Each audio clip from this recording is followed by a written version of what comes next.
Et bien le bonjour les sportifs du dimanche, j'espère que vous allez bien, que vous avez la maxi patate et que vous êtes en train de détruire vos objectifs. Détruire vos objectifs, c'est ce qu'a fait l'athlète présent ici. Je vous le présente, on est deux cette fois, c'est la première fois que je fais ça, un peu une interview d'athlète. Je vous présente Camille, un athlète que j'entraîne, que je coach depuis maintenant 2 ans. Vous pouvez le retrouver sur les réseaux, Camjouv ou Cam Photographie, c'est aussi mon photographe officiel sur toutes les courses. Donc n'hésitez pas, voilà, à aller voir son profil. Je vais le laisser se présenter, vous dire pourquoi est-ce qu'il m'a appelé, quels étaient les objectifs. Et au cours de la vidéo, le but de la vidéo, c'est voilà, de discuter, d'échanger un peu tous les deux et de voir ce que je lui ai apporté, ce qu'il m'a apporté aussi, à quoi ça sert de prendre un coach, est-ce que c'est indispensable, pour qui, pourquoi, comment, voilà, essayer de répondre un peu à ces questions-là. Et répondre, on s'est dit que ça pourrait être une bonne idée de le faire et de voir un peu ça parce qu'on s'est rendu compte que généralement on se heurte vite au problème de mais pourquoi t'as un coach, ça sert à rien, t'es pas Vincent Louis, pourquoi t'as un coach? Et du coup on s'est dit qu'on allait répondre, voir un peu ce que ça lui avait apporté.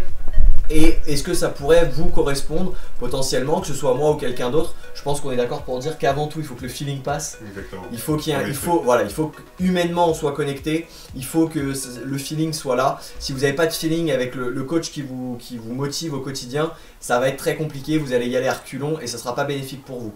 Donc pas forcément moi. Peu importe le coach que vous prenez, si vous en prenez un, si c'est votre choix, on va voir ensemble dans cette vidéo est-ce que c'est indispensable, les 5 points qui lui ont permis de progresser et de détruire ses barrières mentales.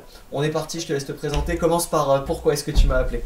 Alors moi du coup c'est Camille, j'ai 26 ans et du coup le but c'était vraiment de faire du triathlon. Donc je me suis engagé à faire l'Ironman 73 de Vichy. Donc j'étais à la recherche d'un coach pour pouvoir planifier vraiment et être carré et sur ce que je veux faire, sur tous les jours, etc. De comment je veux organiser mes journées. Parce que vraiment, je m'étais dit comment je vais réussir à caler 15 heures d'entraînement. Je me suis dit ça va être compliqué. Et c'est vraiment le premier point. La planification, c'est vraiment le gros point. Et j'avais aussi pas mal de blessures.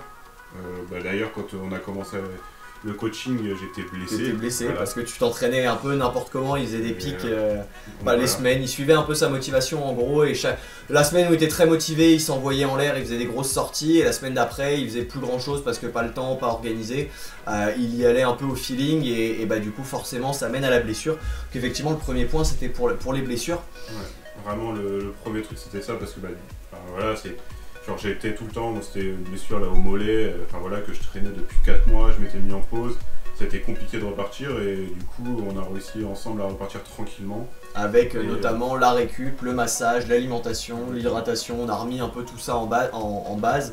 C'est les piliers qu'on a travaillé en fond, en foncier, les habitudes, le renfort aussi que tu faisais pas trop du tout, qui reste la bête noire mais qui a bien progressé quand même. Ok, et du coup, cette gestion de l'effort et cette gestion de l'intensité, ça nous a amené aussi à bosser la planification derrière. Exactement. Et à pouvoir aller réussir à le cadrer. Après, c'était pas le plus compliqué avec toi parce que tu as un planning assez commun, on va dire. C'est 8h, 17h. C'est ça, je peux organiser en plus mes journées un peu comme je le souhaite. Donc, du coup, ça permettait de pouvoir caser une séance de run le midi ou d'aller nager 45 minutes entre midi et 2 ou nager avant, on était assez libre au niveau des séances et ça change d'autres qui sont médecins, infirmiers ou pompiers, il faut vraiment s'adapter aux urgences, mais c'était vraiment ça la planification, quand mettre la séance intense, quel type d'intensité, quel volume d'intensité, les séances longues, quel volume de séances longues, quelle distance, quel temps faire, comment gérer tout ça, et c'était vraiment sur cette planification là aussi qu'il y a eu un bon boulot. Gros step. Moi c'est déjà ce que j'attendais, c'était vraiment une des grosses parties que j'attendais, c'était ça, quoi, vraiment de pouvoir. Et je m'étais dit qu'un coach pouvait m'aider, mais j'en étais pas sûr à 100%. Ouais. Et maintenant j'ai quand même validé sur le fait que oui, avoir un coach, peu importe ton niveau. Et ça fait 2 ans, ça. Sinon je serais déjà parti. C'est clair. C'est sûr. Et du coup, donc on a vu la diminution des blessures en premier point, la planification et l'organisation de tes semaines et des mois en fonction des objectifs à l'année, aux semaines, aux mois, etc. Et un troisième point. Le troisième point, c'était aussi de performer à mon niveau et de pouvoir réussir à aller faire de nouvelles choses, mais aussi battre mes records, mes différents records, que ce soit sur semi-marathon, 10 km, marathon, on n'y a pas encore été ensemble, mais et tout le reste, c'est 10 km c'est battu, semi c'est battu, ouais. M c'est battu, Alpha Triathlon, Alpha Ironman c'est fait, c'est atteint, et hier natation. 4000 mètres en natation hier. On a fait, quand je l'ai récupéré, il nageait pas 1500 mètres ou difficilement, ouais, c'était très très compliqué et c'était une fois dans l'année. Et là, 4000 mètres hier en pleine mer avec de la houle, c'était une belle réussite. Très sympa en tout cas de. Enfin, c'est aussi ça de pouvoir partager ça avec son coach. Ouais, c'est vraiment des beaux moments et l'apéro qui va derrière. Aussi rigoureux ça. À l'entraînement qu'à l'apéro, vous l'avez évidemment. Vous l'avez chez vous, le public est en folie. Ok, du coup le troisième point vraiment, l'augmentation des performances où j'ai c'est ça, battu tous mes records et puis après battu aussi les records de distance qui paraissent des choses qui paraissaient inatteignables, de faire 180 km de vélo, d'aller faire des choses comme ça qui du coup passent très bien maintenant. Step by step, tu y arrives et tu te rends compte, et surtout tu te rends compte que en l'atteignant tu peux aller encore plus loin et tu te dis putain je pensais pas faire 180 bornes de vélo et maintenant on envisage un peu plus. C'est ça. Donc à chaque fois step by step on va voir un peu plus loin et on ouvre des portes et on va voir. Le problème c'est toujours plus haut, c'est vraiment.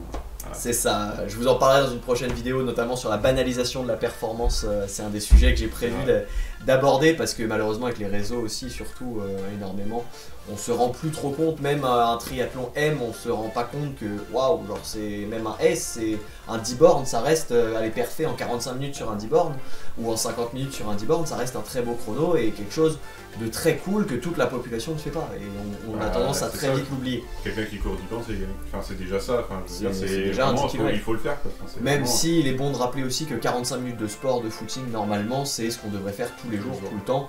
Et ça, c'est la norme, on est constitué pour ça. Mais bon, on s'éloigne un peu du sujet, on dérive, mais c'était un plaisir. On pourra en parler des passionnés, deux passionnés ensemble, forcément. Et du coup, le quatrième point... La grosse partie, c'est réussir à me donner des vrais conseils. Moi, j'étais pas professionnel ou autre ou quoi que ce soit. Il y a plein de choses où j'avais des questions de comment m'entraîner, quelle paire de chaussures ou je sais pas, plein de discussions, les échanges qu'on a eu. Ça passe des plaquettes pour nager, par exemple. Il y a vraiment des tonnes la de nutrition, choses. le sommeil. Quel cassette je vais mettre pour monter l'Alpe d'Huez, par exemple. C'est ça. On a été le chercher ensemble, celui-là, un beau triathlon. Mais oui, non, effectivement, il y a la discussion, c'est à côté. T'as pas que le coaching et que tu peux prendre que le plan d'entraînement, mais c'est le gros plus, je pense. C'est la partie communication. Accompagnement à côté, vraiment, où voilà, si t'as des conseils, si t'as un doute sur quelle barre acheter, tu bénéficies de l'expérience. J'ai testé pas mal de barres, pas mal de gel, pas mal de trucs. Et pareil, on en discute. Pas mal de barres aussi. Du coup, on peut en discuter sur la nutrition, sur l'alimentation sportive, comment gérer, on teste, on en discute, on échange, et ça, c'est vrai que d'un point de vue échange, moi, c'est là-dessus c'est ce pourquoi je fais ce boulot-là aussi, c'est pour pouvoir échanger, être dans l'humain, le partage, et pouvoir, généralement, je compte pas le temps qu'on passe au téléphone, c'est pas 30 minutes, je raccroche au bout de 30 minutes, c'est de temps en temps, s'il y a un sujet qui est lancé, on peut discuter 45 minutes, 1 heure, 1 heure et demie, je crois qu'on a déjà fait 2 heures. Une ou deux fois on a dû atteindre du 2 heures tranquillou, mais ouais, non, ça c'est vrai que c'est très cool. Ok, et du coup on arrive sur le 5e point, le dernier. Alors quel est-il? Là c'est surtout la partie confiance en soi, la partie pouvoir donner de la motivation, parce que j'arrive à faire 10 ou 15 heures d'entraînement par semaine, mais il y a des fois où comme tout le monde, t'as envie de rester dans ton canapé du coup tu essaies de communiquer, de dire aujourd'hui je suis désolé, j'ai pas fait la séance, c'est comme ça, il faut aussi savoir aussi avoir un coach qui sait s'adapter. Je trouve que c'est plutôt cool parce que qu'il sait aussi te comprendre, parce qu'il est aussi sportif que toi et il sait qu'il y a des fois t'as pas envie, c'est comme ça. T'as l'apéro surprise des copains la veille et que le lendemain matin à 6h t'es pas frais, et c'est un peu con aussi d'aller faire une séance de frac. T'évites de faire l'apéro normalement, t'anticipes, mais l'apéro surprise on n'y peut rien, c'est un fléau. La grosse partie c'est ça, surtout de pouvoir redonner confiance en soi aussi, parce qu'il y a des fois par exemple la première fois on a voulu aller chercher le record sur semi, bah ça a pas marché. Ouais. Ça l'a pas fait, j'étais pas. Enfin, ce jour-là, il y avait rien qui. C'était trop. Il y avait le perso qui cumulait aussi, il y avait trop de. Voilà, c'est comme ça. Mais mentalement, tu n'y étais pas ce jour-là, mais tu as été le chercher direct après, tu as rebondi et on a ressorti les crocs et t'es retourné à la bagarre direct. Après, ouais, et 3 semaines après, on a renquillé les crampons et là, tu vas exploser ton RP facilement presque en plus. Ouais, plutôt, et sans de ça, il faut savoir que c'est l'athlète qui a fait le plus de off de tous ceux que j'encadre. Je crois que tu es celui qui a tout fait en off. Bah tous mes records ils sont plus en off. Parce que Covid life, vous connaissez. Donc il a fallu quand même mettre des objectifs. Donc on s'adapte parce que sans objectif, 1 an et demi sans objectif. Voilà. Et là le fait de retrouver des courses et tout déjà c'est cool. Ah ça fait vibrer un peu mais voilà la mise au point d'objectifs je pense aussi t'as énormément aidé, des objectifs qui soient à la fois calibrés pour toi en fait, qui soient dans le sens de ton objectif final à l'année qui était l'Alpha Ironman, mais aussi qui permettent d'atteindre cet objectif là et de rester motivé. Ça entre les deux, genre juste un trail ou un triathlon M comme j'ai pu ou faire un 10 au Mans, km, voilà, ou un petit 10 km et ça va dans le bon sens et ça va toujours. Ok, et du coup, on va conclure. Donc, vous l'avez vu, 5 points, les 5 points pour avoir un coach. Si jamais vous souhaitez, vous hésitez à passer le cap de prendre un coach, de vous faire accompagner dans votre pratique sportive. Si on récapitule, le premier point, c'est moins de blessures. Ouais, moins de blessures surtout. Gros moins de blessures. La planification, la motivation. Je l'ai dit dans le désordre, on s'en fiche. La motivation, l'augmentation des performances, l'augmentation des records, etc. L'augmentation des performances, battre ses records, et ensuite le soutien au quotidien, et puis savoir que tu as toujours quelqu'un à qui pouvoir parler. Voilà, vous avez toutes les clés. Je vous invite à retrouver Camille sur Insta si jamais vous voulez discuter avec lui, si jamais vous avez des questions. Je pense que tu réponds. Bah oui, je réponds. La star, la grosse tétée, il répond plus. Il a arrêté les DM. Non, voilà, si jamais vous avez des questions, n'hésitez pas. Vous pouvez me contacter aussi sur Insta. Je vous mets tout ça dans la description. Si au passage ta petite souris là, elle glisse, elle met un pouce bleu, ça fait plaisir. N'hésitez pas à me dire en commentaire si vous êtes accompagné par un coach, si vous êtes en réflexion pour vous faire accompagner par un coach, si vous trouvez ça judicieux ou pas. Si c'est quelque chose qui, parce que je sais que c'est pas tout le temps bien vu, ou c'est vrai qu'on a souvent cette idée de ouais, mais ça sert à rien, tu perds pas. Pourquoi tu te fais accompagner par un coach? Bah oui, mais se faire accompagner, c'est moins de blessures déjà, rien que ça. C'est de la motivation, moins de blessures, juste ça. Si ça peut t'éviter de flinguer une saison et de perdre un an à cause d'un TFL. Atteindre tes objectifs, enfin un peu plus, on va dire, parce que l'effort tu le fais quand même, mais un peu plus facilement quand même. Ouais, plus guidé. C'est exactement. Un peu, vous voyez ça comme au bowling, on vient mettre des glissières, c'est toujours vous qui tirez la boule, vous avez toujours le plaisir de jouer au bowling, mais vous avez des glissières, vous faites plus souvent un strike. C'est vraiment, si on conclut avec une très belle image. Celle-ci est bonne. Moi, on la valide. Allez.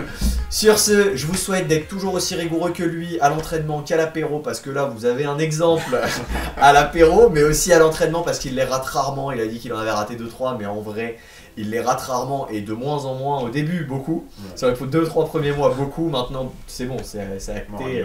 On y va, on est parti sur pour les prochains objectifs. Ah bah les gros objectifs d'ailleurs. On continue, il y a des très gros objectifs par là qu'on va aller atteindre. On va aller rouler dessus. Mais voilà, toujours aussi rigoureux à l'entraînement qu'à l'apéro. N'hésitez pas si vous avez des questions. J'espère que cette vidéo vous a plu, qu'on a apporté humblement des réponses aux questions que vous posiez ou pas, ou que vous saviez même pas que vous posiez la question, et vous avez quand même une réponse à la question. Ça c'est fort. Sur ce, je t'invite à t'abonner, à passer un très beau dimanche, une très belle semaine, où que tu sois dans le monde. Passe une très belle journée, à la prochaine et à dimanche prochain. Ciao.